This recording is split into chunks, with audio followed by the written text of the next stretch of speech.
Hey guys, Miguel Gomez here with TDK Repair, and today we're reviewing the YZ2 CAL2. Let's get started. Starting right where we left off with the build. Super smooth.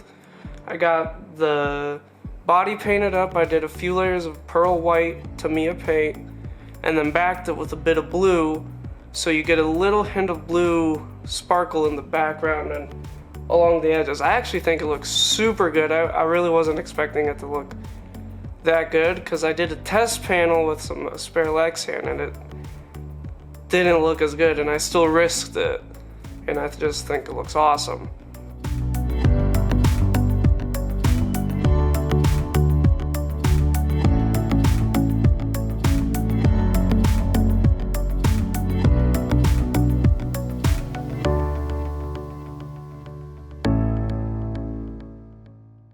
Let's start with things you should address as you're building or as soon after you built it. So number one is spur gear cover. They don't officially make one for this vehicle, and I'm not sure if the YZ2T's fits, but J Concepts makes a 3D printed part you can get on Shapeways. You put this gear cover, a spur gear cover, right behind the motor plate, and theoretically it protects the body from the spur gear.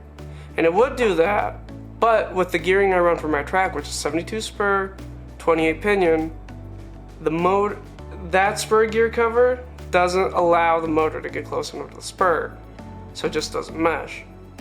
But I'm gonna take some time with the Dremel, see if I can figure it out.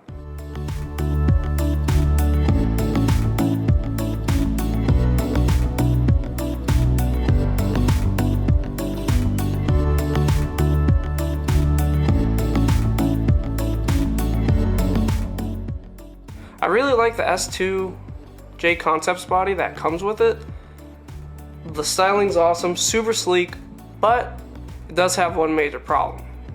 It's cracks super easy. So what I've learned and what I've seen through setup sheets and just talking to other YZ2 drivers, you just have to Dremel out or cut out around the front bulkhead a little bit more. Something I didn't do at the beginning. Just fits a little too tight, so if you do hit something, the body's getting pushed into the bulkhead and cracks it. Another thing, straight out of the box, the orange and orange, the front orange and the rear orange RP springs just do not work for high grip carpet. To me, they're too soft and they're just too soft. Makes the car really rolly, and I didn't like how it drove. So my setup is actually green V1 springs from Team Associated up front and blue V1 springs. Haven't tried the V2s, these were just ones I had laying around, and they seem to be working fairly well. Can keep up with the fast guys in 17.5 pretty close. They're running like 16.2s, 16.1 sometimes, and I've been able to get 16.3, 16.4s. Relatively, like if I'm pushing. If I'm not pushing, 16.6 is easy all day.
So the YZ2 CAL2 was the latest YZ2 until the YZ2T came out about a month ago. Was announced about a month ago, really started coming out now. The biggest changes they've done between the YZ2T and the YZ2 CAL2 and DTM2 is the battery hold down solution and the gearbox. They've changed quite a bit, so now it only takes 4 screws to get to the diff, and you can adjust the diff height with inserts, very similar to what Associated is doing. But as far as I know, the gearbox doesn't fit. It's too long. But the side rails and the battery solution does work. So I have those on order, and I want to give it a shot because just the battery, the little Y battery hold down, looks cool because it's carbon, but it's a little cumbersome. So let's talk about the differences between the YZ2 DTM2 and the YZ2 CAL2. So the biggest difference is going to be your steering geometry. The DTM2 comes with plus 2 mil longer bell crank arms, so slightly different geometry in the steering right there, and it comes with the dirt Ackerman arms. So that's going to be to essentially change your front end or your steering to a DTM2. You have to buy those two things. Also, you'll have to change your bulkhead. This comes with the steel 48-gram bulkhead. The other ones I think come with plastic, but you can replace it with aluminum one. And for the rear suspension, the CAL2 comes with the S4 plus 1 mil arms. So you use 69 millimeter dog bones. In the DTM2, it comes with the S3 arm, so 68 mil arms. So, and I actually, the very first time I actually drove this car was on dirt. And just a quick comparison to my old YZ2. I know it's the DT, but this just jumps a lot better and lands better. I think it's because the weight is much further down, because I have the DT, so the transmission's back and kind of a little higher. But I think since the weight is so low and better balanced throughout the chassis, it just works. Got the MIP puck system for the YZ2 off moddesigns.com, and I always thought that the puck system from MIP was kind of a gimmick. It's like, oh yeah, it's aluminum, it's gonna be weak, but on 17.5, it makes a huge difference. You can just get out of the corners way faster because you're saving like 30 grams, and not just in weight and rotational mass, so it really helps out 17.5s. After that, I actually started running, and I've only ran it on carpet since then, and it's what it was meant for. The steering is so much more precise and faster, not faster, it just has more steering than the old bell crank system. I know that was something big they updated between the old generation and the new generation, is where the ball actually mounts onto the steering system, and it just works.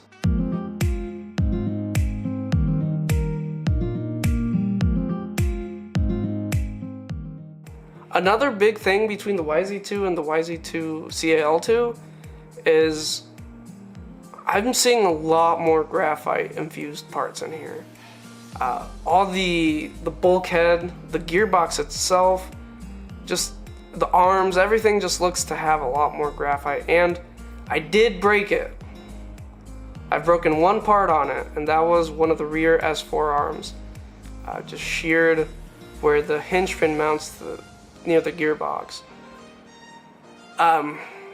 13 bucks later, you're back on the road, but that was a little surprising to me. Even like, it makes sense. It was just a bad landing. But I was a little surprised because it took me weeks and weeks to break my first YZ2 when it took me 2 days to break this one. But overall, it feels a lot more rigid. It feels a lot stronger and a lot more refined. They've really figured out their molding processes It really feels like Yokomo has refined and perfected the YZ2 formula, and it just keeps getting better from here on out. So I'm really excited to try the YZ2T front bulkhead and the YZ2T side guards with that battery mount, because I think that's, I don't know if it's gonna actually change the way it drives, but I would like to see the added convenience of not having to use thumb screws. I've had awesome luck with Yokomo ball cups, and these new 5.5mm ball cups are just another step up.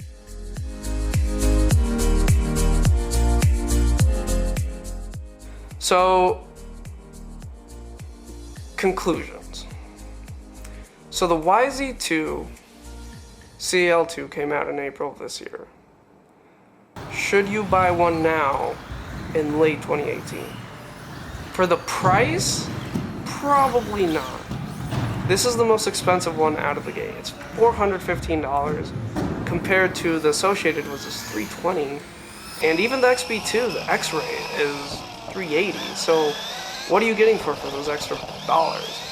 You're getting a very, very capable platform. I'm not saying the others aren't capable. They're probably equally capable. To me, I really, really, really enjoy how the YZ2 drives. That's why I didn't save those $100 and buy a B6.1. So what are you getting for those extra $50 or $100 over the competitors with the YZ2? One, you're getting a lightweight body straight out of the box. With the Carpet Edition, you're getting the LMR wing, which is a super lightweight wing. You're also getting a really high quality product. The fit and finish on all the parts is really good. The suspension feels really nice. The ball cups are super smooth. You're also getting a couple upgrade parts. You're getting the sway bar in the back with the YZ2 CAL2. You're getting the steel front hinge pin mount with the Carpet Edition. And you're getting a new all-aluminum steering system. My final thoughts on the YZ2 are really positive. I really, really like this buggy. I'm really excited to see what the little YZ2T changes that they've announced. I want to see them introduced into the regular YZ2. Once that comes out, it's gonna be, I can't wait. Alright guys, thank you for watching. I'm really enjoying the CAL2. I'm gonna try to keep up with videos and updates, like once I do get the truck, battery strap and things like that. Make videos on that, and I just hope this motivates you to buy a Yokomo or to hold off and see what the future holds for the YZ2. And I think in a very short amount of time, hoping in months, like hopefully March or April next year, we're gonna see a new YZ2 that's even better than it is now. So it's gonna be a hell of a buggy. Thank you guys for watching.